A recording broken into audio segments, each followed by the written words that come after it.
I am Vinny Todorich, folks. Your good intentions have been stolen, but don't worry. I'm here to help you get them back. You may be soft and succulent at the beginning of this process, but hang in there. Before long, you will be lean and mean, guaranteed, or your money back. And from what I could tell, you haven't paid a dime. So we're all good. We're all paid up.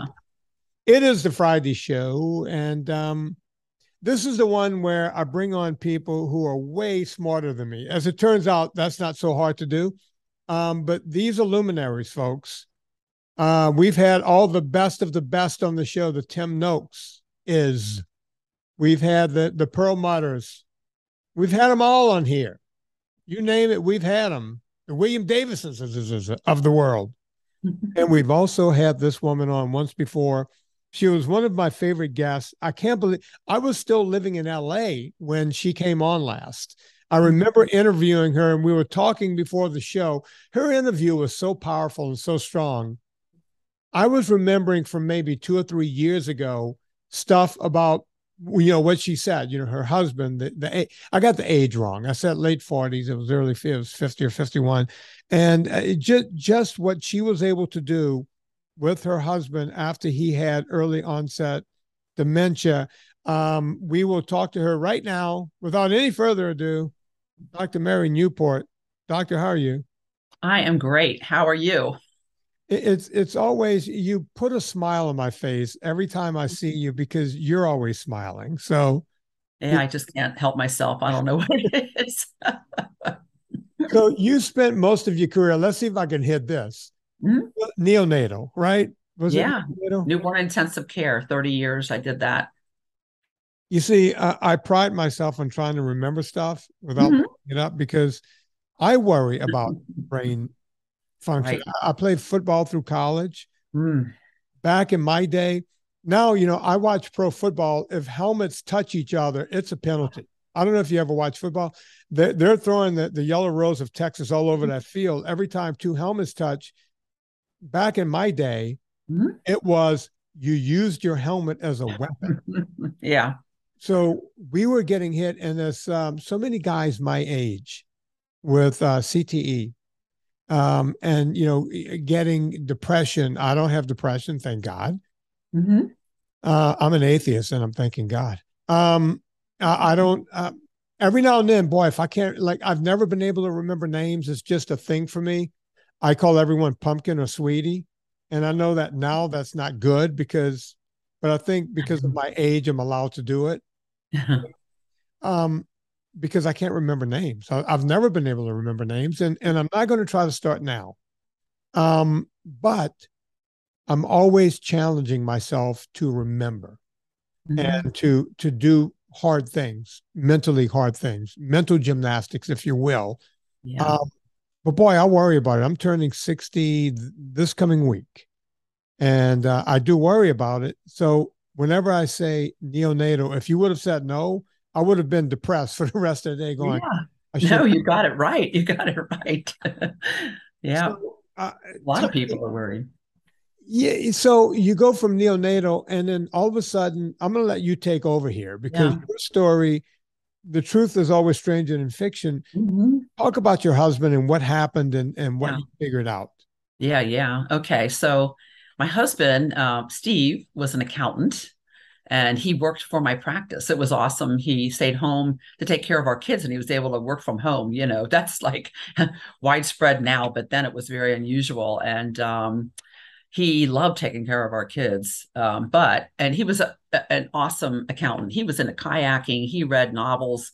He always had to have the newest, fastest computer, that kind of thing. And he did the accounting for my practice. And then he started having problems remembering if he'd been to the post office or not. And had been to the bank, and he handled all of that, for the practice. And then he would forget appointments. I would call him 30 minutes ahead of time and he would still forget to take our kids like to an eye appointment or something like that. And it got really worrisome. And he was only 51 at that point. And then it progressed to shuffling around while he's trying to do his quarterly tax return, which should have taken 20 minutes on his computer to do. And so we took him to a neuropsychiatrist. And at the time, dementia was mentioned, but the doctor thought more likely that it was depression that was causing his memory problems. He was depressed. Our youngest daughter was 13, and she was a little bit of an angry teen, and they weren't getting along all that well. And so we thought it was that. And he was put on medication, but he just continued to get worse. We moved about an hour north so I could start another newborn intensive care unit. And he could not figure out how to get around. And he'd always been one of those guys that could like follow his nose, So not long after we moved up there, it was obvious there were really serious memory problems. And so a neurologist had a full workup, and it turned out that he had Alzheimer's disease, early onset Alzheimer's. I didn't even know as a doctor that existed, that people as young as him could have Alzheimer's already. And, that was a huge blow. You can imagine, all of our grandparents had all lived to their 90s, and we thought we were going to live to a ripe old age, and that just wasn't going to happen anymore. So he was put on the usual Alzheimer's meds, and by 2006, he had to stop driving, and don't say 2006 because that tells us nothing. How old was he in 2000? Oh, he was 56. So within 5 years, he couldn't. Within 5 years. And he went to the point where he could create the most intricate, perfect forms for like my medical practice, to not even being able to remember how to turn on a computer or use a mouse or use his calculator, add 1 + 1 = 2. I mean, that's how bad it was over that period of time. And he stopped being Mary, was it you or someone else? Did you do a thing with a clock or something? Yeah. Yep. That's part of the story. Okay, you got to get to that. Okay. Yeah. Thank God I'm remembering that, because I'm sitting going, shit, sometimes I can't remember how to turn it on. Yeah. And then I'm going, she was the clock lady. She's the clock lady. She's something. All right, go on. Now I'm very excited again because I'm remembering that I can remember. Yeah. Go on. I have my book here with me so I can actually show you what that clock looked like. But we'll get to it. Okay. That's why I remember it, because I read your book, and I have a bit of a photographic memory from whatever I read, and people think it's impressive. I don't. If I read something, so that's why I remember it. Damn it! So maybe I do have Alzheimer's. All right, go on. I don't think you have Alzheimer's. I'm testing myself the whole time here. You realize that? Yeah. So, okay. So now we get into 2008. He's going down the tubes really fast. Yeah. He can hardly finish a sentence. He shuffles when he walks. He can't pick up his feet and run. He has tremors. He really has a lot of difficulty in the morning, very sluggish, can't remember how to use the water dispenser from the refrigerator, that kind of thing. I mean, it was really getting bad. And along came these 2 clinical trials that we hadn't had any for a while in our area, and there were 2. And I scheduled him for 2 days in a row for screenings. And the night before, I'm reading about these 2 different drugs, because you can only be in 1 clinical trial. And I'm trying to find out the risks and benefits of the drugs. And I happened on this press release about a medical food that was going to come out in 2009, like about a year later. And it said that in their pilot study, 1 dose, the people with Alzheimer's, nearly half of them had improvement in their memory. And I thought, okay, what is this? And I was able to find their patent application, because they didn't really say what it was or what it did. And I found their patent application, and I learned about the concept of Alzheimer's as a type of diabetes of the brain, and that there's a problem with getting glucose into brain cells, and that this fuel called ketones can actually get into the brain and can fill in. It's an alternative fuel to glucose, and these cells could use glucose, and this could possibly help somebody with Alzheimer's. And the way they were doing this was with MCT oil, it's called, medium chain triglyceride oil. And I just happened to know what that was because I'm a neonatologist, a newborn specialist. Yeah. So we were adding that to the feedings of our tiny preemies back in the 80s. And then the formula manufacturers started adding it to their formulas directly. And it's in a lot of infant formulas today. And then I learned that it's extracted from coconut oil. So these are fatty acids that are in coconut oil. And I didn't know I could get MCT oil. I thought maybe it was a medical thing you could only get in hospitals or whatever, but I knew I had seen coconut oil in health food stores, So I'm learning this at about 1 a.m. and we had to be to the screening at 9 a.m. So I didn't have time to do anything about it. So he goes for the screening, and he did terrible. He needed to get a score of at least 16 points on this mini mental status test. That's a 30-point test. It's an easy test. We would pass it, with that flying colors. It gives the audience an example of what kind of questions or what kind of, there was, forms and stuff they have to remember, right? What is it? Yeah, there's things they need to remember. I mean, just simple things like, what is the day of the week? What is the floor of the building that you're on?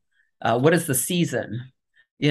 Questions like that. And he missed so many of them, and he ended up with a score of 14 out of 30. He needed 16 points, and he didn't qualify for the study. And we were devastated because, this is our only hope, that some Alzheimer medication would come along that actually worked. He was on the others. They didn't really do anything for him. And then the doctor asked him to draw a clock. And let's see if you can see this, if it comes through or not. Can you see that? Yeah. That was him trying to draw a clock. Yeah. Does that look like a clock? No. It's a bunch of little random circles, a few numbers, and it's very disorganized. And she told me, she said he's on the verge of severe Alzheimer's. And so that was very depressing news. And I had just read about, coconut oil has these medium chain triglycerides. So on the way home, we went to a health food store, picked up coconut oil.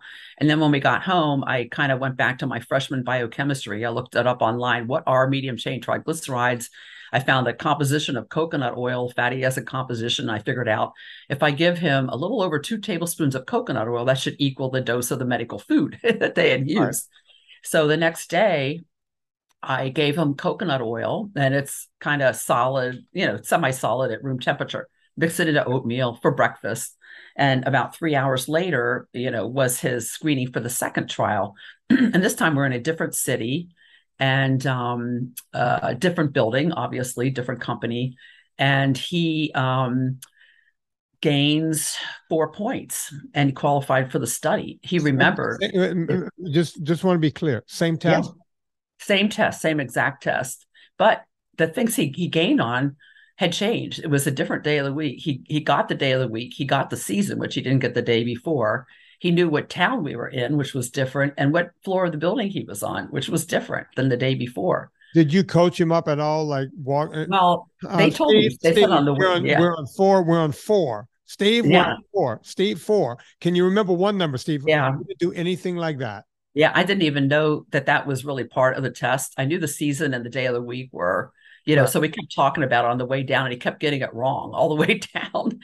It was about an hour drive. And I thought, he's not going to do any better, but then he did. He remembered them at just the right moment. And it just happens. That's about when the ketones from coconut oil peak, is about 3 hours after you take coconut oil.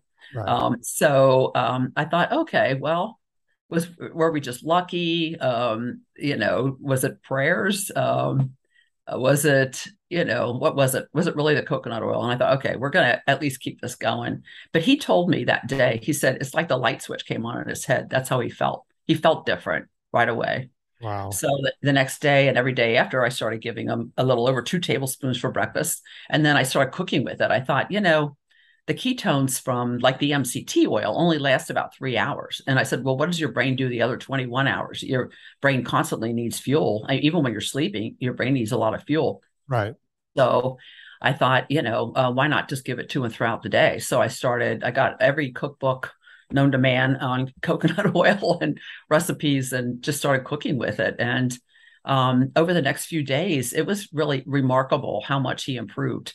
He started coming out of the bedroom in the morning. Instead of being sluggish, he'd kind of come bouncing down the hall. He was whistling again. He was telling jokes again, finishing sentences, smiling, laughing. I mean, he said his mood had improved, and he could get that utensil out of the drawer. He could get his water out of the fridge.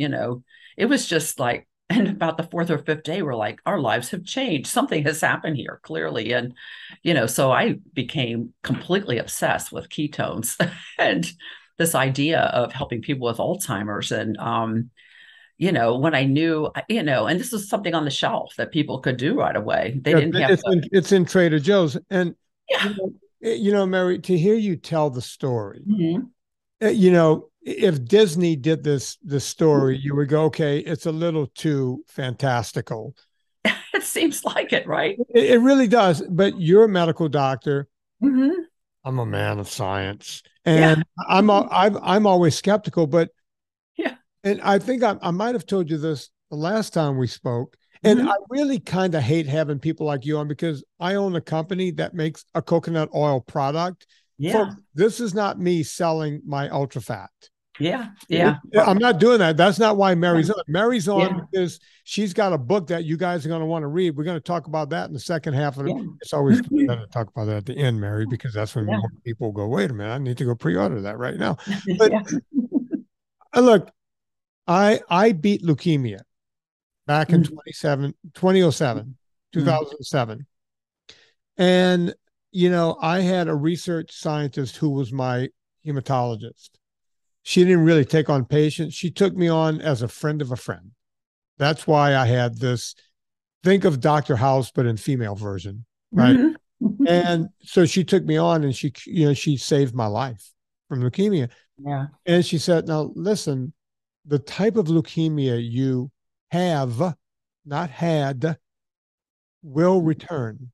Mm. I said, how's that? And she goes, well, when we call your type of leukemia remission, there's still a percentage of leukemia cells in your bone marrow.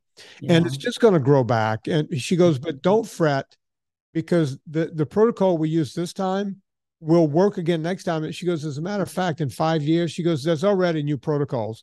You might even have less impact from the chemo that would give you next time. That she goes, but every 5 years you're going to have to come in for a touch up of chemo. Hmm. And I've told this story several times, but we're always picking up new people on this podcast, so it bears repeating. Yeah. And I said, well, what's the longest? She goes, well, look, most people go 3 or 4 years, but 5 years is about the norm. She Hmm. goes, consider five. If you go 5 years, you really kick butt on this. She goes, if you go 6 years, you've beaten every thing out there. I said, what's the longest anyone's ever gone? She goes, I don't know, but there's one guy that somehow went 9 years or 10 years or something like that. Wow. She And you're goes, way past that she now. goes, that was an anomaly. Yeah. So Yeah. if you take 7 from 22, you Hmm. come up with 15, Hmm. right? Did I do that Yeah. right? Yeah. See, Yeah. I can still remember, man. Yeah. You I can can still do do math. that. Um, and I'm at 15 years Hmm. of no chemo Yeah. and no, Wow. no sign of cancer. No Yeah. one's studying me. Hmm. No one's coming and going, wait a minute, you had leukemia and you're 15 years out. What are you doing? Well, eating a Hmm. lot of coconut oil, living in Yeah. dietary ketosis. I told the story where we went out for my wife's birthday the other night, Hmm. and another couple paid for dinner, and they didn't even know it was her birthday. I accidentally mentioned it through dinner, so they all of a sudden ordered wine and decided to pay for dinner and Hmm. ordered cake. So my wife doesn't drink, so there's a Yeah. bottle of wine. So I'm drinking as much wine as I can because these people just bought an expensive bottle of wine, Yeah. and and then the cake shows up. So now I got to eat cake, right? Yeah.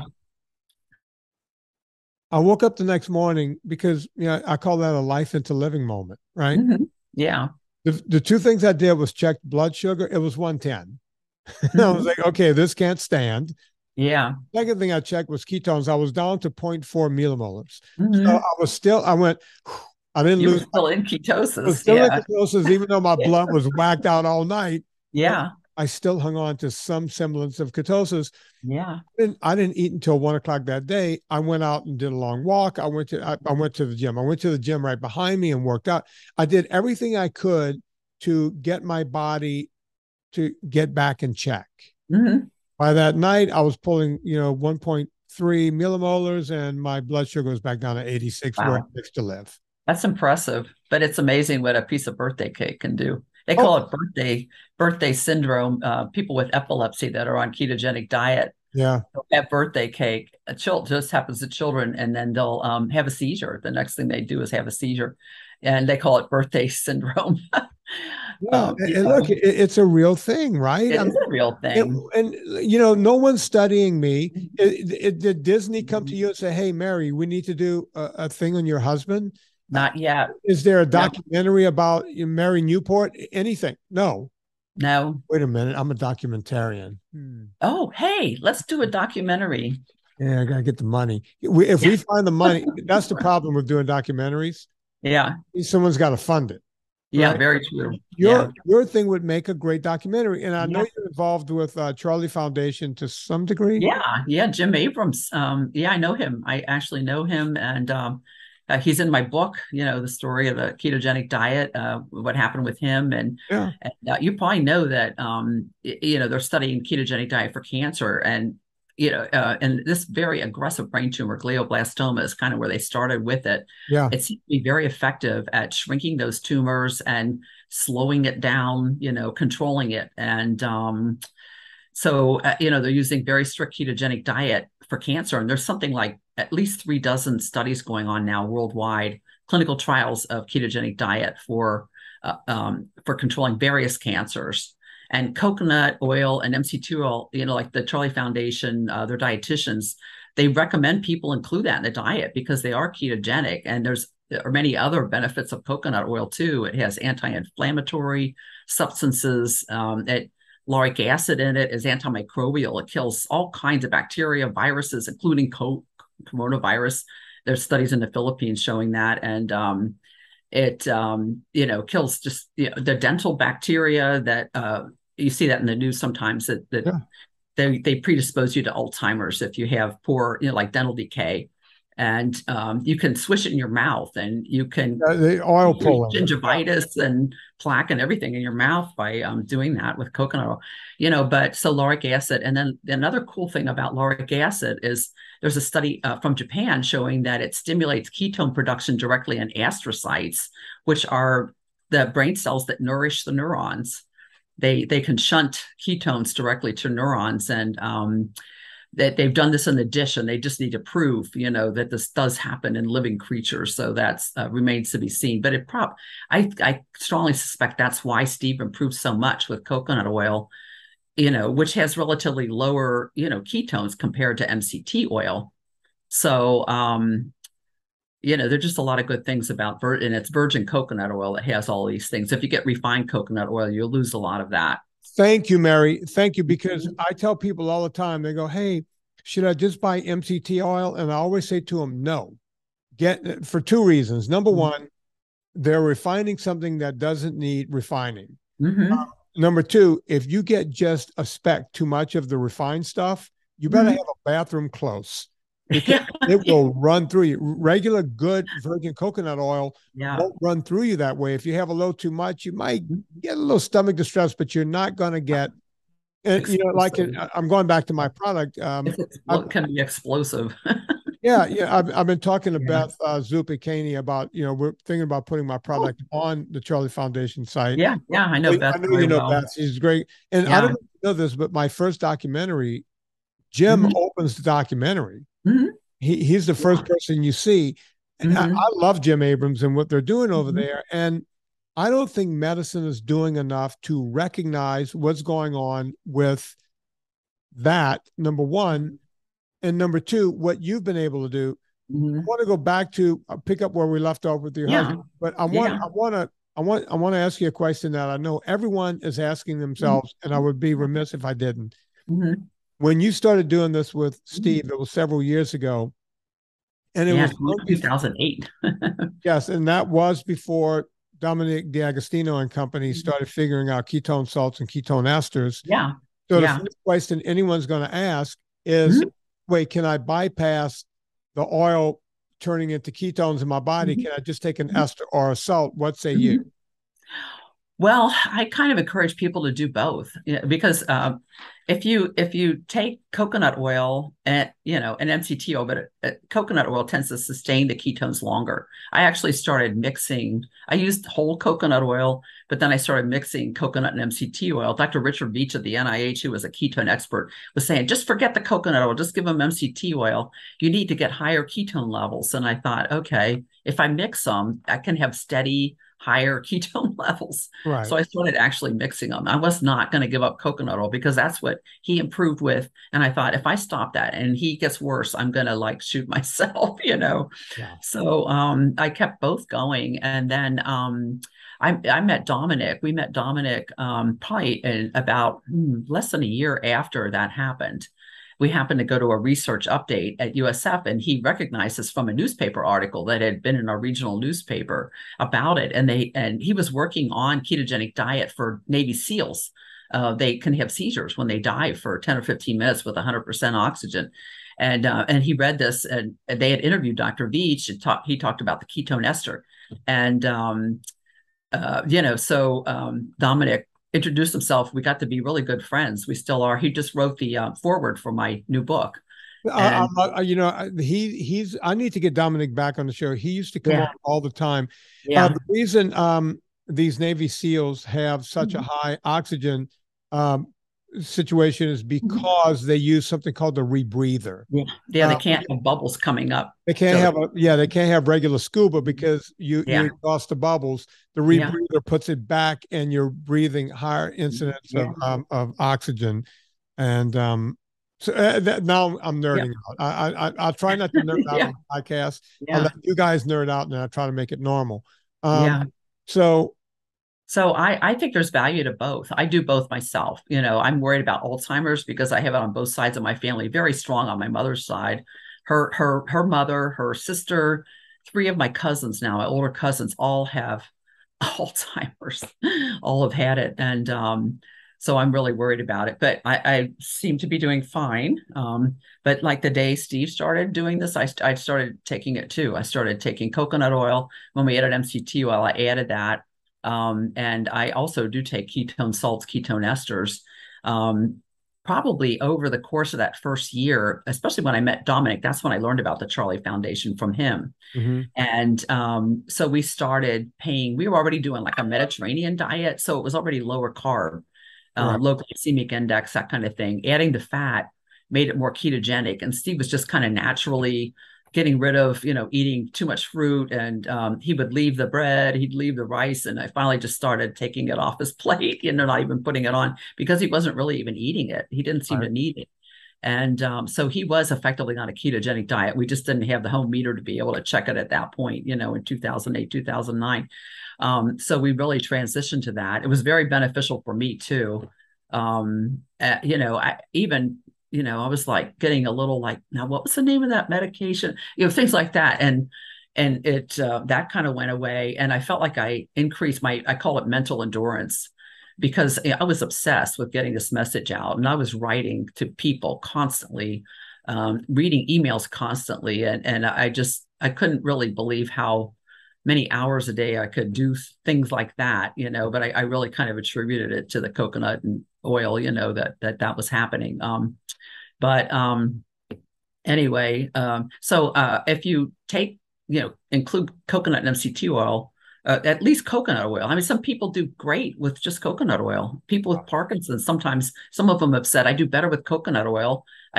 Nothing happens when I take MCT oil, so there's something about the coconut oil, a lot of things probably that are different. But it can help sustain the ketone level. So even like you have birthday cake, right.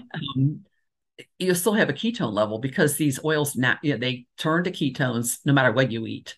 It's just even more effective, and you get a higher ketone level if you combine it with a low carb diet. So, that's the beauty of it. And then the supplements can help boost your ketone levels temporarily for several hours. And Steve did.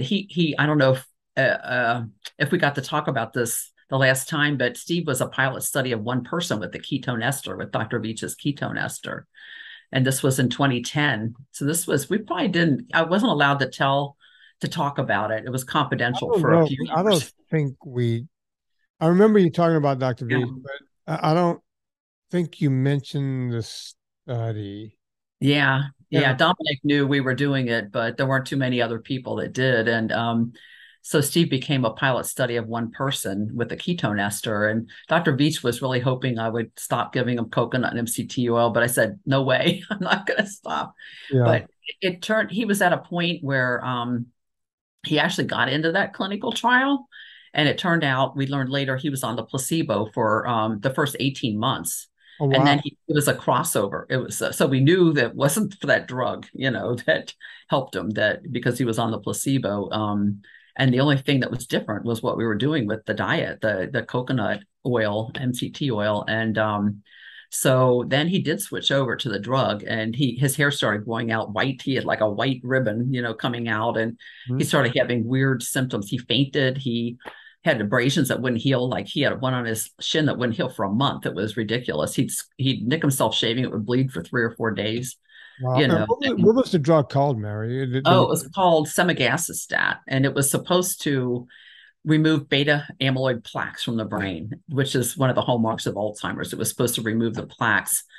And, he was on it for maybe 6 weeks, and he had all these side effects. He got a bad cold. He broke out in fever blisters, which he hadn't had for, quite a while. And they were constant before we started the coconut oil. That's the other thing. Coconut oil, kills herpes simplex virus, which causes these fever blisters. And I thought, oh my God, what's going on? But so then I withdrew him from the study. And um, Dr. Veach decided at that point, let's see if we can get him back, reverse some of these kind of new Alzheimer's symptoms we were seeing with the ketone ester. And he said, we'll do it as a pilot study. He was NIH, so we did it. He sent it to me. This raw material, which tasted like jet fuel, showed up on my doorstep. Yeah. It was just horrible tasting, and I had to figure out how to make it something that Steve could drink. So it was a challenge. Tried so many different flavors and everything, and he took it, and he took it. He knew what it was. He knew he had Alzheimer's. He knew what he used to be able to do, and he took it willingly, but he shuddered every time he took it. He was like, Yeah, anyone that ever takes ketone esters, it's like it's the worst tasting, most bitter. yeah, By the way, but it's was so much better now than it was then. You can't there a even imagine. brand he was taking, or is this just made in the lab? This was just made in Dr. Beach's lab. So it was drop by drop made in his lab by his chemist, Todd King. And they would send me a supply of it. It would just show up the raw material, and they said to dilute it, about 3 parts water to 1 part ester. Try to add something sweet, oh God, it was a real challenge. Yeah. But even, then what I hated was that the only thing I could get it sweet with was something that was called soda stream concentrate, which had a lot of sugar, and I Right. hated doing that, but two things made me feel like, okay, maybe this is all right. Number one, I talked to Dr. Stephen Cunane in Canada. I don't know if you've ever interviewed him, but he's I done a have whole lot not, of but I work. think I would like to have him on. I've Yeah, heard of him. I know who he is. yeah. And he said, I talked to him about it, and he said, well, he said most of the brain in Alzheimer's can still use glucose. It's just certain areas of the brain that can't. And, so giving them glucose is probably not going to be harmful. And then the other thing was that we were checking his ketone levels, and I would always check his blood sugar level because I was worried about it. Even if he ate, even when he took this with the concentrate in it, his blood sugar went down every time. And usually your blood sugar goes up after you eat, at least a little bit. His blood sugar would go down and significantly, and his fasting blood sugar went down, down, down. Even his cholesterol came down over time. I mean, I'm not even worried about cholesterol. I don't think it's the big issue that they say it is, but it did come down. People always ask me that. Didn't his cholesterol go off the charts? No, it came down. Yeah. It actually came down to normal, under 200, in spite of eating 8 or 10 tablespoons of coconut oil every day, So, but so yeah, anyway. So But was he really having 8 or 10 spoons of coconut oil every day?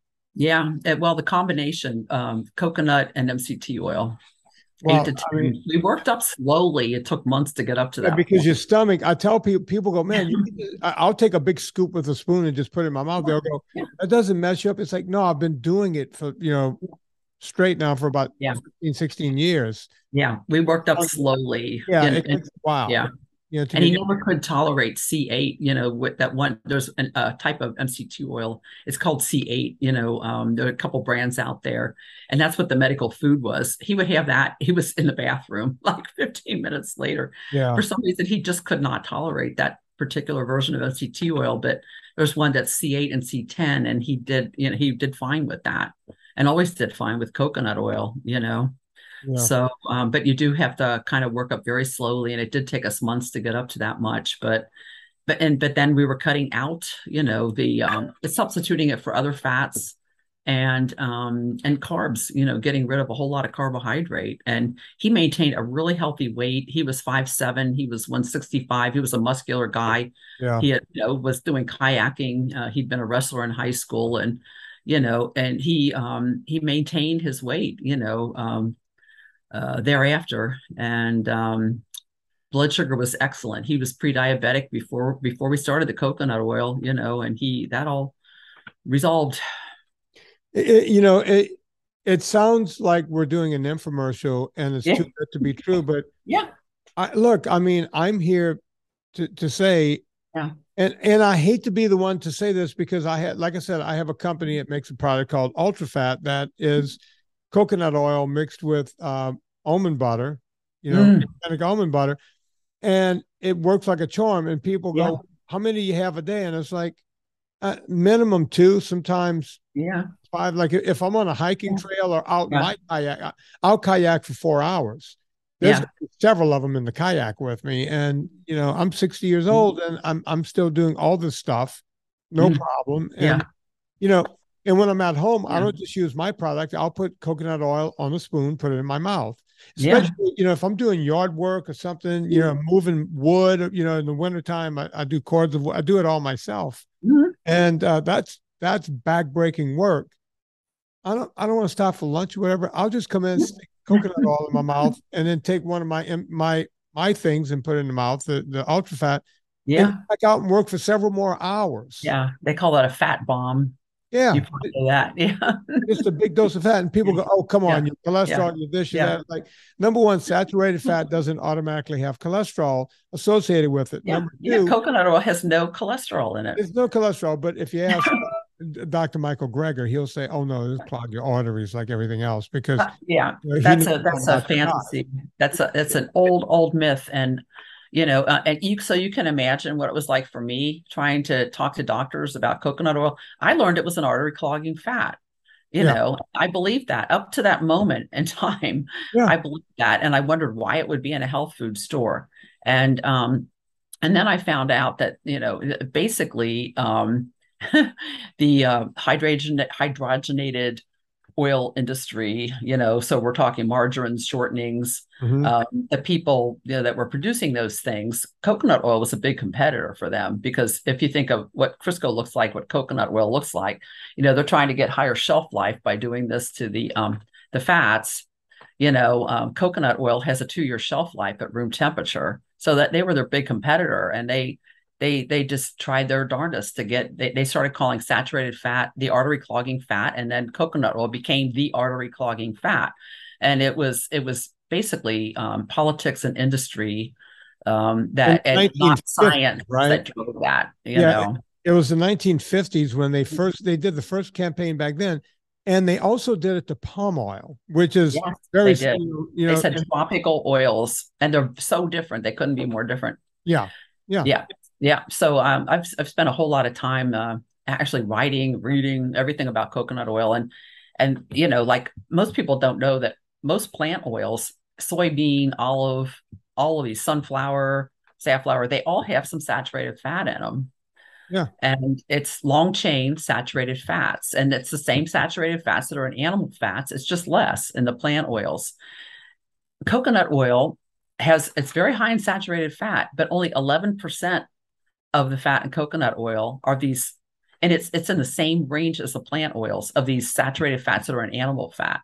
Most of the saturated fat in coconut oil are these medium chain triglycerides that aren't at all in these other plant oils, and minuscule amounts in animal fat, so it's completely different fatty acid composition. And, these saturated fats behave completely differently, like what in the MCT oil, for example, it doesn't become solid until way below the freezing point. And people think of solid, of saturated fat as solid fat. I mean, that's what they always said. It's going to clog your arteries because it's solid fat. Well, Right. MCT oil doesn't even turn solid until, it's like -5 degrees or something like that. Yeah. Coconut oil becomes solid at 76 degrees. So that's 20 degrees below body level. So the minute you put it in your mouth, it melts, and it's not a solid fat that's just going to clog up all of your arteries. It just doesn't happen. And, the, so that's just a big myth. It's been perpetuated by, the American Heart Association for one, and then, the dietary guidelines for Americans, USDA, they rely on organizations like the American Heart Association to help dictate our dietary guidelines. And the studies that they rely on, the American Heart Association, were from the 1950s. And they still consider these their core studies to make these recommendations about eating fat, not eating saturated fat and this type of thing. But the crazy thing is those studies, they were in populations in the US and Europe. Number one, no coconut oil. People were not eating coconut oil in those populations. So they can't blame it on coconut oil. Right. And, secondly, these populations were eating a lot of trans fat. There was a lot of margarine, a lot of Crisco, these hydrogenated oils, trans fats, that people were eating. And, anywhere from 15 to 50% of their fat were these trans fats. But that wasn't documented at all. It wasn't considered at all. Well, And according to the so, but entire yet shows, they knew, they just put it aside. well, they weren't even thinking about trans fats being harmful at that point. So they weren't distinguishing them, Right. so to speak, so, these studies, they claimed, oh, they raise your cholesterol, saturated fat raise your cholesterol, you know, but, but these people who had high cholesterol were eating these trans fats, most likely, or many of the people in their studies. So they weren't really valid, and they need to toss those out, and they need to look at the much newer studies that are showing that saturated fat is not a problem. Some really big studies since then, recent studies, I mean, massive studies have shown that eating fat and saturated fat do not increase your risk of heart disease. Yeah, but good luck. Yeah, good luck getting through. Because we have the AHA and the ADA, then they're taking their cue from Mhm. the RDs, the Registered Dietitians Association, and they're going off of stuff from 1865. Exactly. And when you look at that and you go, well, really, what are we doing here? Mhm. We have all of this new information, and they're going, oh, nope, stop, we're not doing. I mean, I was talking to this doctor who's one of, I'm not going to say the hospital because it will give away his name, but major hospital near Mhm. where I live. Mhm. He's the head of cardiology. And I was at dinner, and he was there, and he says, hey, I'm familiar with your podcast and the people and the whole thing. And he admitted that he was a vegan. Mhm. He was also overweight, but that's neither here nor there, an overweight vegan. And we had a very cordial conversation over dinner about and I hate talking about this stuff when I go out to eat because this is all I talk about all day.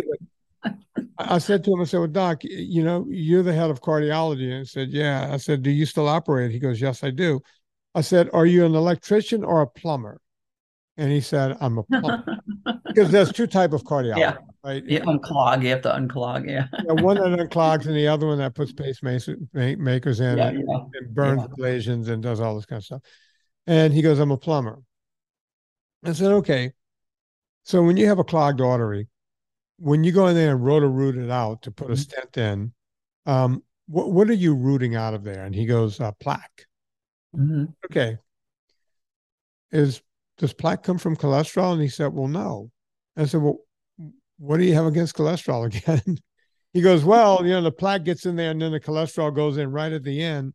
It's like, no, the cholesterol, according to all the doctors I talk to, is there trying to remove the plaque that Yeah. built Trying up. to repair it. Yeah. To The reason you repair. need a plaque at all is there's inflammation and damage in the blood vessel wall, Right. and it needs to be patched or it's going to weaken and rupture. So, the cholesterol is part of this patch that forms to repair damage to an artery wall. And, like people with high blood pressure tend to have inflammation in the blood vessels. High blood pressure is really the leading cause of premature death, effects of high blood pressure but inflammation in the artery walls are part of that. The constant kind of pounding the high pressure against the artery walls damages it. And I started thinking about this lately. Okay, so I'm reading about how this patch forms and everything, and cholesterol is just a part of it, and I thought, what if that plaque didn't form? Then what would happen? It would weaken, and that's aneurysms. You hear of aneurysms rupturing, blood vessels can rupture, and that would be the alternative. So what really needs to be done is controlling blood pressure and reducing inflammation. Yeah.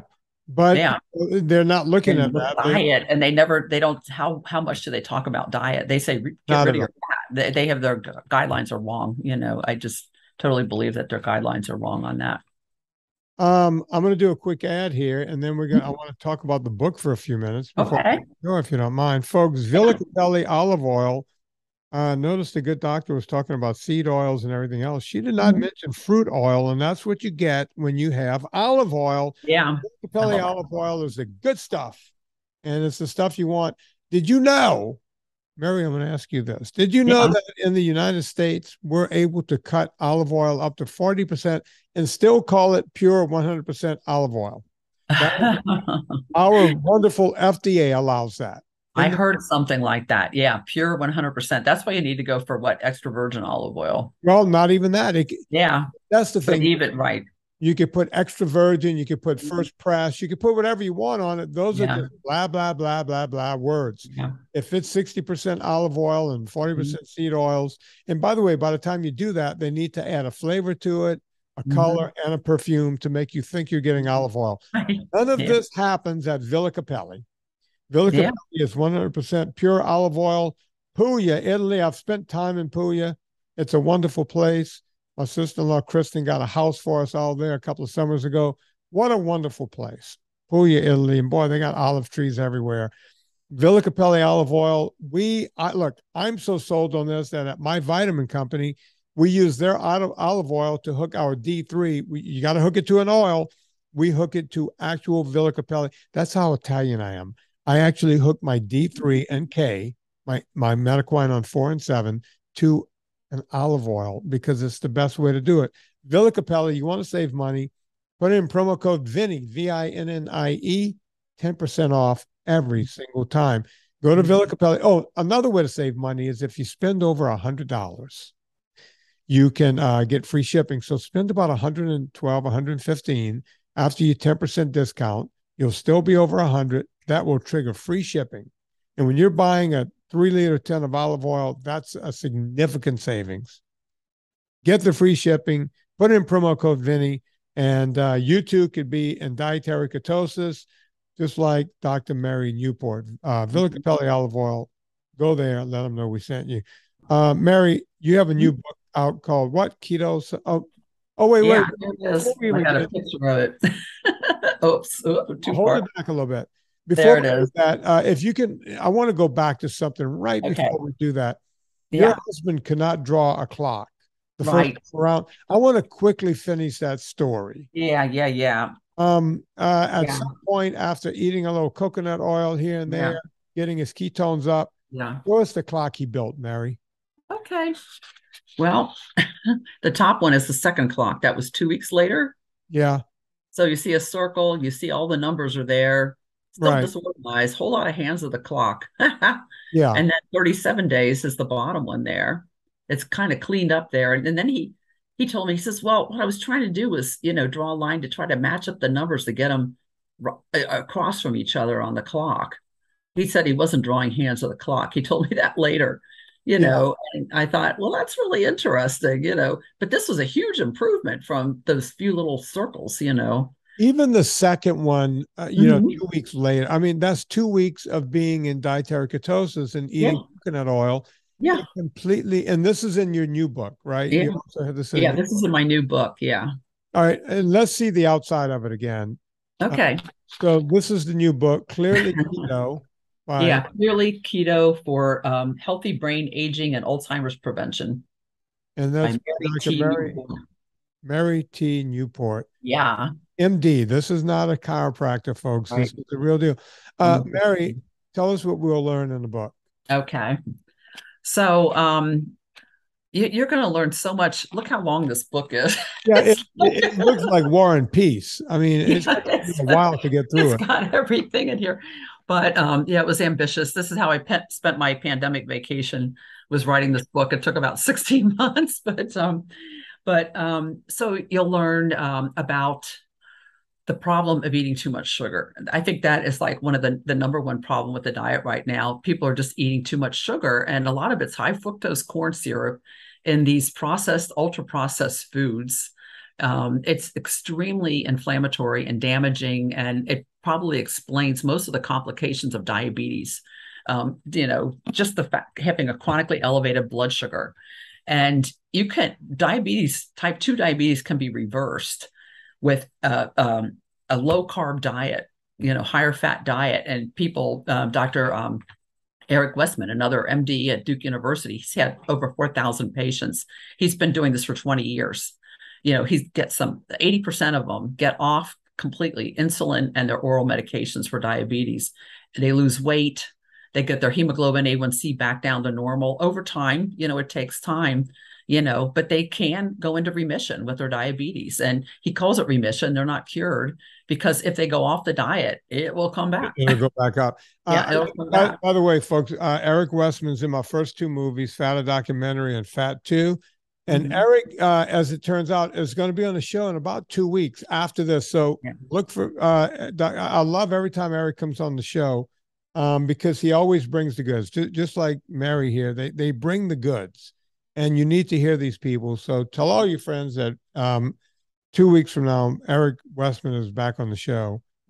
I love having those guys on. One after another. I can't get enough of it. Yeah. So Eric has done major league studies on this stuff. He's got this clinic over at Duke. They do so much. Yeah, a couple year long studies. Yeah, and these studies didn't exist anymore, and they need to get the air that they deserve. Yeah, right? They do. The airtime that they deserve. Yeah. Yeah. So why take insulin if you can get rid of it by eating healthy, and it'll help your brain. It's a great risk factor. 30% of people with diabetes will develop dementia. It's a very big risk factor. So then we talk a lot about the diet. So it's a whole food, Mediterranean, ketogenic diet. And I go basically through each food group and each macro protein, what's important, what you need to know about it, why each food group is important, and basically how to formulate it, how to plan it into a ketogenic diet. And it doesn't have to be super strict. A lot of people are responding to what's called mild nutritional ketosis, where their ketone levels are in the 0.5 to 1.5 range. But it helps when you include the coconut and MCT oil. It makes it easier to do that and to maintain the ketone level. But then, there are a whole bunch of other things. Well, I talk about the ketone supplements in here, and then things like overnight fasting and exercise can stimulate ketones. Overnight fasting has gotten to be very popular. It's a great way to control your weight too. But it does put you into mild ketosis if you do nothing else. But then I go into things to do and things to avoid. Foods to eat and foods to avoid, a whole bunch of things beyond ketones. For example, there are medications that a whole slew of medications that are anticholinergic. So to explain what that is, there's a chemical in the brain called acetylcholine, and it has to do with memory. It's very important to memory, and it's deficient in Alzheimer's disease. So acetylcholine is the target for the only drugs, 3 out of the 4 drugs that are available for Alzheimer's, to try to increase acetylcholine levels. So when you take an anticholinergic drug, you're actually reducing the level of acetylcholine, and so what are these? These are cold remedies. We're talking about decongestants, antihistamines, cough medicines, sleep aids like Benadryl, doxylamine, that's a NyQuil, all of those things. You feel kind of foggy after you take them. You have a dry mouth, that kind of thing. It's because you're decreasing your level of acetylcholine in your brain when you take them. And there's certain antidepressants that fall into that category too.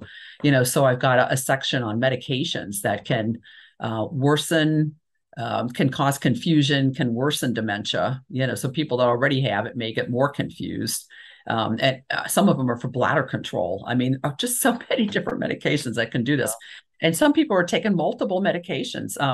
After I, when, Steve, over time, I ended up switching from newborn ICU to doing hospice, believe it or not, opposite end of I did that for 3 years. And, I couldn't believe some people are on 20, 25 medications, and they were taking medications for the side effects of their medications. And a lot of them were taking a ton of these anticholinergic medications. And they were confused. It drives me crazy. I talk about that on the show. If you watch, I play commercials on the Monday show with Anna, and I just flip out because, just in the realm of trying to get your A1Cs down to not a normal level to stay perfect. So you'll see a commercial and it'll say, okay, metformin, you can get your A1Cs down to 7.5. And I'm sitting there going, which still makes you perfectly sick. And you'll watch the next commercial and go, hey, take Ozempic on top of your metformin. It might drop it a few more points, which will make you perfectly sick. Some people are on 3 medications for one thing. Yeah. And they're still perfectly sick when all they had to do was change their diet. Yeah. Just cut out the carbs. Below 5.6 and be normal. Yeah. It drives me nuts. Yeah. Yeah. And I went from, I did hospice for a few years, and then I kind of transitioned. I was traveling a whole lot, and I found this great job that I could schedule however many days or few I wanted, doing home health risk assessments. And I loved it because I could spend an hour and a half with people. You review their entire medical history, medications, and make recommendations. I didn't make changes, but I could make recommendations. And we talked a lot about diet. A lot of these people had diabetes, and some of them were on 3 or 4 oral medications, 2 forms of insulin, and another injectable. And I'd say, well, let's talk about what you're eating. And they're still drinking Coca-Cola. They eat cereal for breakfast. It's just carbs, carbs, carbs all day. And I said, did you ever have any instruction on your diet on like cutting out carbs? And they're like, I don't, what are carbs? They didn't remember. If they did, somebody maybe handed them a piece of paper or talked to them for 5 minutes about it. But but I would talk to him about it. And a couple of them, I came back and saw him the next year. And there was one, he actually had lost quite a bit of weight. He was a younger man who was debilitated, from diabetes. And, because they also get heart disease along with it, high blood pressure, kidney problem, they have so many other problems just because they're diabetic. And so if you can just eat less carb, get rid of those sugary beverages and, all the extra sweets, ultra processed foods, you could live out the second half of your life in much better condition, much better quality of life, not be stuck to your home because, you're, you can't feel your feet when you walk from peripheral neuropathy. It drives me crazy. My mom, Mary, since I spoke to you last, my mom fell during the pandemic, fell and broke her right shoulder and left knee. And they wanted to put her in one of these homes to take care of her. And I said, to hell, that's where they were sending old people to die during the pandemic. So I knew if my mom went in the home, she would never come out. And all my brothers says, well, they all said, look, we all work, all of our wives work. We can't take care of her, and we don't have enough money to have around the clock. Yeah. So I said, okay, screw it. I bought the laptop I'm actually recording this on. And I packed up the laptop and I drove down to Louisiana, and I became my mom's and my dad's caregiver. And at the time, my mom was as light as she had ever been that I've seen her as an adult. She was probably down to 175, which she was happy about. But she couldn't really drive long distances anymore. She could just putter around town. They grew up a small town and all this kind of stuff. But now she was sitting in a chair And I took this opportunity. I was there for 7 weeks. Mm-hmm. And I took that opportunity to have them eat exactly the way I eat Mm-hmm. because they couldn't go anywhere. It was a Yeah. pandemic and they were fucking stuck with me. Yeah. And they were eating meat, they were eating fish, they were eating avocados. I Yeah. taught them to eat high fat yogurts. I Mm-hmm. was mixing coconut oil with Mm-hmm. uh, um, coconut oil with a nut butter, and I would actually crush up some berries in there to give it a flavor. Mm-hmm. They would eat that as dessert. Just all kinds of little things that I do, right? Yeah. My mom went from 175. My dad lost a bunch of weight too. My mom, when I left there, was probably 160, maybe 155, 160 in 7 weeks. Um, she she's now down to 130, Mm-hmm. which is the Oh weight my she was. God. She's 82 years old. She's at 130, the weight she was in high school. Oh. She's now driving as far as Biloxi, which is a 3 hour, 3.5 hour trip from their Oh. house because they love going to Biloxi. My mom plays competitive blackjack, Mm-hmm. and there's the beach and the whole thing. They love to get away. She couldn't drive around town. She's now Mm-hmm. driving 3, 4 hours Mm-hmm. one way. It's amazing what she's able to do, and Yeah. she had no idea it was all related to diet. Yeah. Yeah. Yeah. And before 2006 is when we suddenly transitioned to a Mediterranean diet, as a physician, I got 3 hours one afternoon on nutrition, how food affects disease, for the good or the better. I mean, 3 hours, that was it. It was all about pharmaceuticals, really. Yeah. So I didn't know how to feed myself, my family. I was going with the guidelines, which were low fat, eating reduced fat everything, skim milk. And the base of that food pyramid said 6 to 11 servings of grains a day. It Yeah. was like, I was like, yay. I thought that was good, but I'm eating all this reduced fat. I was watching my calories and I got heavier and heavier. I weighed 60 pounds more then than I do now. On that diet, which I call the convenience food diet. We were going to a lot of fast food places and eating those big packaged meals from Sam's Club. You could throw them in the microwave, all their Yeah. processed food and it just terrible, terrible diet, which probably contributed to Steve's Alzheimer's. And then I came across a study that they showed that the people who with Alzheimer's who ate the most Mediterranean-like diet lived 4 years longer on average than the people who ate the least Mediterranean-like diet. And that was the first time it ever occurred to me that Alzheimer's could have anything to do with diet or nutrition. And we just very quickly transitioned over. I read about all different kinds of diets, and then I decided, okay, the Mediterranean diet sounds like it's the best, of what I have read, and then including omega-3 fatty acids too. That was something that was relatively new in the 1990s, but there wasn't really that much. There wasn't much talk about, that people really need to be getting omega-3 fatty acids. And so we started adding that too. There was a trial for Alzheimer's. And I thought, this is an essential fatty acid. I'm not going to risk that he gets placebo. I'm just going to give it to him. So, but for 2 years, he was on that diet and he still got worse. I don't know if it slowed it down. I benefited tremendously because I did lose weight. I was pre-diabetic. That all got better. So many things got better. But it didn't help Steve, improve anyway. But then, it was still worth doing. I've maintained that ever since. But it's an incredibly healthy diet, and making it keto. There's kind of two things. One, overcoming insulin resistance, and that's another chapter in my book. It's a big chapter. This one took me the first 10 months I was writing was just this last chapter, and it's so heavy on the science that I decided not to make it the first chapter. I thought nobody will ever read the rest of the Yeah, book. they'll stop. Yeah, exactly. Stop. But it's what goes wrong in the Alzheimer brain, and it goes cell by cell by cell. It plaques, tangles, inflammation. It explains all of this. And as I was reading, I read probably a couple hundred papers and review papers, scientific articles, to put this together, which is why it took me so long. But the constant thread was insulin resistance. That insulin resistance promotes inflammation. It promotes formation of plaques. It promotes formation of tangles. But then the plaques actually cause more insulin resistance. It's like a vicious cycle. The tangles cause more insulin resistance. It's just perpetuating, and it probably explains why it's progressive, why it's just this constant decline, downhill, downhill. And the other thing too, and this is Dr. Stephen Cunnane in Canada again.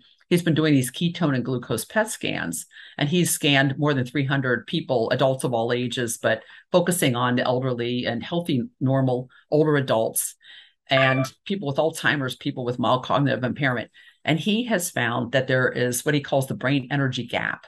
So, like, say you're 70 years old, but your memory, everything seems fine. There's about a 7 to 9% gap between how much energy your brain needs and how much it actually gets. And your brain does shrink a little bit every year, and it's possibly because it's just not getting enough energy. So he's done studies with, he's focused on MCT oil, and now he's doing a study with ketone salts. But he has found that, just taking 2 tablespoons a day of MCT oil, that it does increase uptake of ketones in the brain just from taking MCT oil. And it improves cognition. There's like 5, they call them 5 cognitive domains. And the people that he studied for 6 months, they had improvement in all 5 domains. And he was actually able to show that the white matter in the brain lit up. I mean, he's got astounding pictures in some of his studies, before and after. You can see, that there's very little ketone uptake before the MCT oil.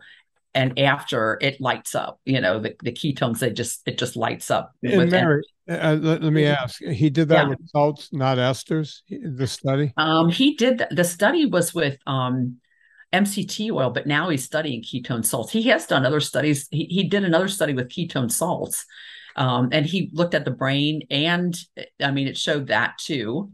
But the heart and the kidneys light up with ketones too. They love ketones. And and there are studies out there now showing that congestive heart failure can respond to ketones, and recovery from acute heart attack. It can that taking ketones can benefit that, and kidneys. He concluded that it could help people with kidney disease too, because the kidneys prefer fatty acids to glucose as fuel, and they light up with ketones. I mean, they just take them in, immediately. And this was with ketone salts. So he wants to do other studies with the ketone ester. He was having trouble finding a placebo because you have to be able to give a placebo so people won't think that they're, that they'll think they're getting the placebo, Take this 2-stroke engine oil. And that'll probably take. So it's tough, but I know he's planning to do that, but right now he's beginning studies with ketone salts, but he has shown that the higher your ketone levels, the greater the ketone uptake is in the brain, but then there are these other factors with coconut oil. It might act directly in the brain. And then there's other studies out there showing that MCT oil acts directly as a fuel in the brain and astrocytes in the brain that nourish the neurons, so MCT oil converts the ketones, but it also is a fuel itself in and of itself for the brain. Mary, before I let you go, because I would be remiss, if I didn't do this.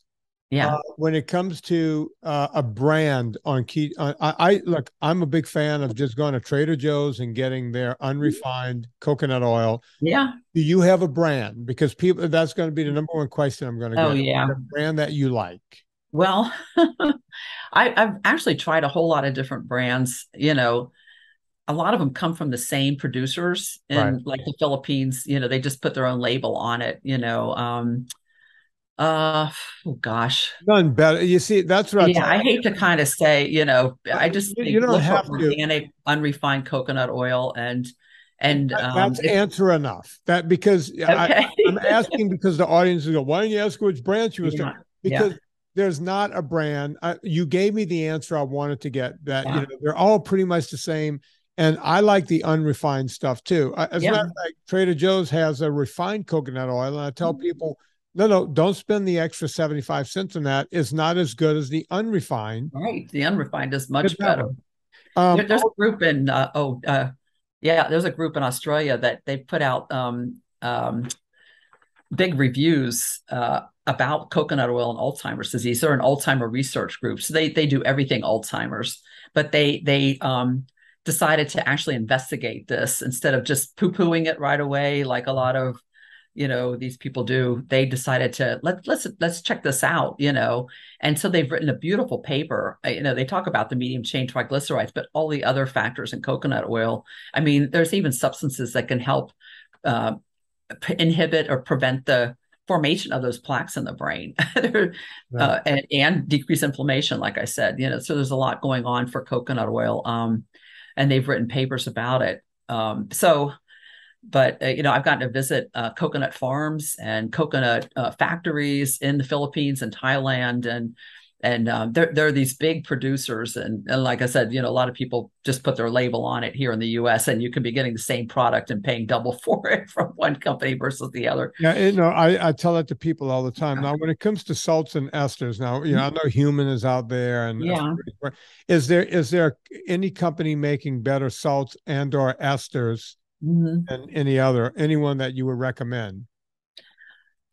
There's three salts. There are a lot of generic ones out there. I call them generic. They're extremely high in sodium or potassium sometimes. So, I tend to encourage people to stay away. They might be a little bit less, but Prove It's got a good brand. They have all kinds of flavors. They're constantly adding new flavors because you kind of get tired of drinking the same old thing. They're on the expensive side, and it's multi-level marketing, so a lot of people don't like that. Real Ketones is another one. And then Keto Start is a new favorite of mine too. So I like to be, what do you call it? Ecumenical, where you, I don't like to pick favorites because I'm so involved. I try to help people get on this, and there's different price ranges. Different people want different things, so I tell them what's out there and let them explore for themselves. For the ketone esters, Human is no longer in the ketone ester business per se. Really? Yeah. Ketone Aid is the Dr. Veech's ketone ester. If you want to get Dr. Veech's ketone ester, what Steve had, it's Ketone Aid. And then T Delta S is his partner, Dr. Kieran Clark, Dr. Veech's partner, who she did a lot of the athletic performance studies with the ketone ester. She has a company, T Delta S. It's pricey. I would say it's pricey compared, and both the esters are pricey. It's a very expensive process to make this ketone ester. And then there's another company out there called Kenetik. It's Kenetik. And it's basically the two components that are in the ketone ester, but they're basically mixed together. And oddly enough, it doesn't taste nearly as bad, and it costs a lot less because they don't have to go through that process of making the ester. And I think if you're taking higher doses, you might have to worry more about that the beta hydroxybutyrate, the ketone, is a free acid, but it's buffered. And, most people take lower doses. Some super duper athletes take really high doses of this stuff. And Steve was taking a very high dose of it. But at these lower doses with it being buffered, the acid doesn't seem to be a problem, but so there are a lot out there. I have links to a lot of these on my website. I have a website. It's coconutketones.com, and ketones is spelled Ketones. A lot of people try to put a Y in it, but it's coconutketones.com. So I have links to all of these, and so it's, people can explore and they can see what fits into their price range. I kind of encourage, get a small amount first, especially ketone ester. Some people with Alzheimer's, they won't drink it, they spit it out, and other people they can't stand it. And I hate for them to buy a 2-month supply and then find out, they're not even going to drink any of it. Look, it's expensive. That's why I tell everyone start with coconut oil, because it does the trick. I do too. It just does the trick. It's inexpensive. It's pleasant tasting. Yeah. You could put it in your coffee if you want. You could do, you could do stuff with it. You don't just have to, hold your nose. And I mean, these companies they send me all this stuff. I've had Ketone Aid. I've had I've had human. I've had a few because they sent it to me because they all wanted me to advertise their product. Yeah. I never did. Um, because I'm not in the hey, take more supplements than you need. You, Right. this is something you could do naturally, but Yeah. people do ask about it. That's why I'd like to ask Yeah. the expert which direction you would go in. Yeah. Uh, Yeah. I didn't even know I think, human was was yeah. out of business. I just knew it was what was it, like a 30-40 bucks a pop. Yeah. Yeah. Yeah. It's It's very that. expensive. Ketonate is too, but yeah, human, they're selling just the butane component of it now, which is it's rather interesting because it gives you a buzz. So they kind of sell it for that reason. But I worry about why are you getting the buzz? Right. If it was ketones, you wouldn't feel like that. I don't think if it was just pure ketones. So something else is going on, and Right. no. So I'm not real fond of those particular products, but um, the ketone ester did turn my husband around when he was at a point that he was starting to lose ground, and it sustained him. I mean, it reversed everything over about, well, some of it 24 hours later, he was back to being able to just, you can't, it's hard to explain, but he could just shave and take a shower and wash his hair. He could just do all these things that the day before I'd have to talk him through. I'd have to stand there with him and talk him through taking a shower, you Yeah. know, get your hair wet. Okay, now put the shampoo in your hair. Okay, now rub it around, and then he could just suddenly do it, and that's what that did for him. And then over about 6 weeks, everything else that he had from that semaglutide reversed. And I didn't get to mention the semaglutide. We got the news a few months after he stopped taking it that it accelerated Alzheimer's. They stopped the study because it actually accelerated Oh, Alzheimer's. So that explains, really what happened to Steve at that point, almost for sure. What else could it have been? It was right when he was taking it for about 6 weeks. And it only took, and then in the studies, they found that it did reduce the plaques and it greatly reduced the tangles, which they weren't expecting. And it's like, okay, you're reducing the plaques and tangles, but the people get worse. Why is that? And one of the other crazy things, so around that time, they started discovering that the plaques are antimicrobial. They actually engulf bacteria and viruses and other things in the brain. They also pick up heavy metals. And so they're part of the immune system. It's an immune response to form these plaques to try to sequester these bacteria and viruses. And the tangles, they're just starting to really look closely at whether this is also part of the immune system. yeah. It might be a way of basically killing off the cells that are infected to try to prevent spread to other cells. It could be something like that going on. They just don't know yet. But it did everything that all this research is aiming to get rid of plaques, and then now there's new research trying to get rid of tangles. Well, when they do it, they get worse. So it's Interesting. not the right way. They're not heading in the right direction with that particular research, in my opinion. Well, let's hope that they figure it out. Yeah. Mary, tell us the book one more time. Give us the name of the book. Okay. Yeah. It's clearly keto for healthy brain aging and Alzheimer's prevention. It's my most ambitious book to date, I would say. I thought the previous one was the most ambitious, but this one is. There's just so much in it and so much beyond even ketones. The second half of the book is really about many, many other things you can do. The importance of functional exercises, maintaining your strength, as you get older, Yeah. um, and that type of thing. Uh, Getting enough iron, but not too much iron, because how rust oxidizes, too much iron can oxidize in your Yeah, brain. exactly. So all kinds of tips like that too. So I don't think we got to talk about what happened with Steve eventually, but I like to say his story had a happy middle, because we did get, after the ketone ester, he sailed along for another 20 months. He improved and he was very stable. And then the sad thing that happened was that he hugged and kissed me, told me he loved me. I had a lady staying with him, when I had to go to work. I was still working. And he fell straight back and went into a full-blown seizure for the first time. He hit his head, terrible head injury, stopped breathing. The seizure lasted about 20 minutes. And I had, I was 5 minutes away, and I got there before the ambulance did. He was blue, barely breathing when I got there, had another seizure on the way to the hospital. And he did come home with me, but it completely changed everything. His brain was already so fragile, and to have a head injury like that and a seizure, lack of oxygen, she said he had stopped breathing, for a while, and she had to keep, you know, working on him to get him to keep him breathing. And, so he ended up being completely dependent, and I did care for him at home. I investigated nursing homes, and I thought there is no way, we're not going to do this. And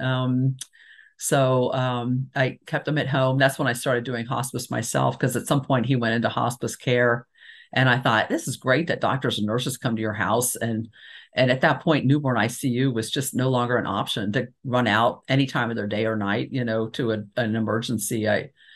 So I started doing hospice myself, and I was exposed to so many other people that were dealing with dementias of all kinds, Parkinson's, ALS, MS. It was a huge learning experience for me too, Yeah. and I realized that every neighborhood that people are dealing with something like this. It in a weird way, it kind of lifted me out of my depression, that feeling that you're the only one that's dealing with something, that bad, and other people are dealing with very bad things too. So but Steve, he passed away in 2016 from Alzheimer's. It was Alzheimer's disease, and he was eating great up until about the last 2 weeks. And he, is from the neck down, his body was perfect, in perfect condition. It was just such a tragedy, what happened to Steve. And but I did lose him. So it did have an unhappy ending. But, like I said, it had a happy middle, because I feel like we gained almost 4 extra better quality years. They were better than the year before we started the coconut oil. And I mean, he even went back. He was able to volunteer at the hospital I worked at. He did that for over a Wow. year until he got that stupid semaglutide that kind of did Yeah. that in. But so it's worth it. And he was at a on the verge of severe Alzheimer's at the point we started it. So I think, what if we had learned about this 4 or 5 years earlier? Um, you Yeah. know, when the very first study came out, there was a study in 2004 that came out about this, the pilot study, but I hadn't heard anything about the MCT oil pilot study.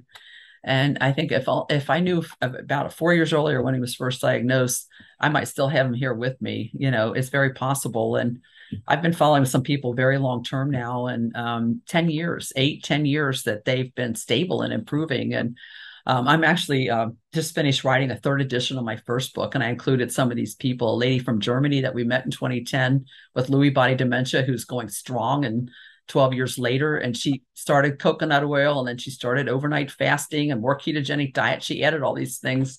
A man with Parkinson's who is 8 years out now, who he was so debilitated in his late 50s that he had to stop working. He would sit in a chair, moving, with these abnormal movements all day. And now he's up and about. He just went to the Tour de France, and he went out to California, and he's doing great, so, and he's doing several different ketogenic strategies, so there are these stories, these people that are doing really well. So that's the reward for me. Sadly, it didn't work out for Steve, but I've heard from really hundreds. I've collected, more than 500 little case reports myself, just Wow. emails, and a lot of people out there are benefiting from it. And, so that's very gratifying. And I think more doctors are catching on. Back then, it was really hard to talk to doctors about coconut oil. Oh, And it I still get it. is. It Yeah. still is. Yeah. Yeah. Look, But I had a girlfriend who, over the, we became friends over the, and we remained friends. She was a girlfriend I had way back, and she was 10 years older than me. And she just passed away with Parkinson's, 70 years old and dead. You know, yeah. she lived with her for 11 years, and I kept saying, Marilyn, coconut oil, Yeah. you don't understand, Vin. Yeah. This is Yeah. a Some real people. problem. It's like, no, I have the best doctors in, Yeah. Phoenix, and the best, and I'm like, yeah, but why not do this too? Why not? Yeah. But some people just It's like, look, I have the best doctors. No one's Yeah. mentioning this. So, and Right. I decided I want to keep my friendship going strong with this Yeah. versus Yeah. trying to proselytize. So, Yeah. and she's gone now.